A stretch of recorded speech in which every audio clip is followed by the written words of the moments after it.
I'd just like to state that the mayor stated the 5-year capital plan that Chamlin adopted. While attending the infrastructure committee meetings, I drew up a 5-year road program myself and presented it to the committee. On that program, the 3rd year, I had Peoria Street from 4th Street all the way to Shooting Park Road. And the reason I took Peoria Street is because it's more towards the center of the town. And by putting in new water lines, you have laterals. Now you're already set from 5th Street going all the way up to Shooting Park Road. If you want what has transpired the last 48 years, then vote for either former Mayor Baker or present Mayor Harl. If you want foresight, of which the definition is, I looked at the past and now project the future, I, Mike Hart, am the person to represent you as mayor. I encourage all voters to go to the polls on April 9th and vote. Thank you. This election, it outlines 4 very different visions, or in Mr. Hart's words, foresights for the future of Peru. One vision seeks to bring us back to policies and procedures of the past. Former Mayor Don Baker has had 40+ years of public service, and during his time has done some good things for the city of Peru. He has knowledge of the inner workings of the city of Peru, which is why I would suggest that if you're considering voting for Don Baker, you instead cast your vote for me, as I promise that if elected, I will ask Don and appoint Don Baker as chairman of an economic development committee for the city of Peru to utilize his knowledge and bring forward ideas and recommendations to the city council for the betterment of our city. I was looking at current Mayor Harl's campaign literature from 2009 and noticed that a majority of his promises remain unfulfilled after serving 4 years. Here is a summary of a couple of the items we have gotten in the last 4 years. We have only our childhood memories of an empty hole where our city pool used to be, no effective plan in place to replace it or fund a new pool, which has not been accessible to our families for more than 3 years. Continue to have an intersection on Venture Drive, which is detrimental to traffic flow, not been effectively fixed with signage, and was altered without any input from the business owners and citizens that have to utilize this area, with a significant level of frustration.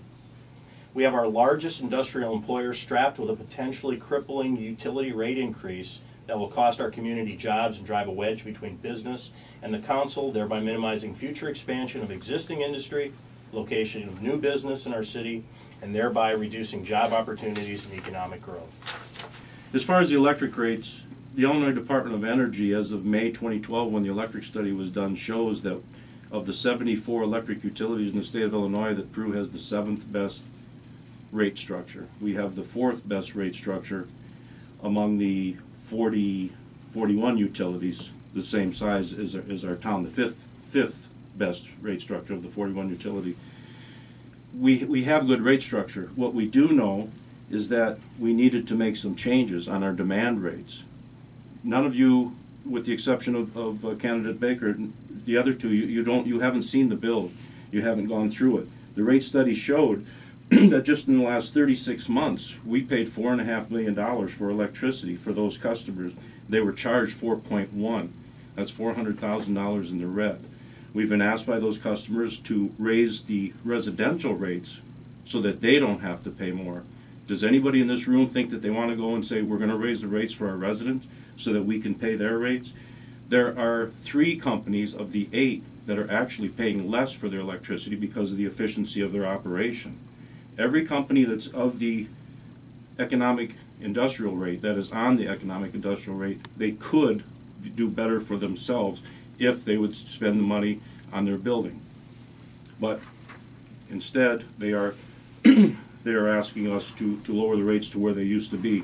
I would hope during the clandestine meeting that was held at Untitled last Thursday or Friday, whatever day it was, I don't know, because I was not asked to be there. Nobody contacted the city of Peru, and I found that quite alarming that nobody contacted the city of Peru, but they did contact 3 mayoral candidates to see if you would go into that room and say, I'll do it, I'll raise my hand, I'll lower the rates back to the way they were. What I do know is that this administration has been fiscally responsible. We came into a situation with a budget in the general fund, $1 million in the red. That's gone. We have a budget that's in the black. That is a very big undertaking in an environment where we've been through the 2008 recession. That was the greatest since the Great Depression. Not many cities can tell you that. Cities that did have a surplus, they used their surplus during those years. We, the city of Peru, did not have a surplus to fall back on. I don't know why we were not left with one, but we were not. Now we're in the process of building a surplus, so we will be ready for that rainy day that may come in the future. Thank you. 4 years ago, prior to the last Peru mayor election, the current mayor ran a campaign stating it's time for a change. What changes have we seen in Peru? We now have a sales tax rate of 7.5%, while for those of us on Social Security have seen 3 straight years of no increase in cost of living. There was a claim that good roads draw new business and industry. Where are the new businesses? We have lost Kmart and Jewel Store, and looking forward to losing some of our industrial people.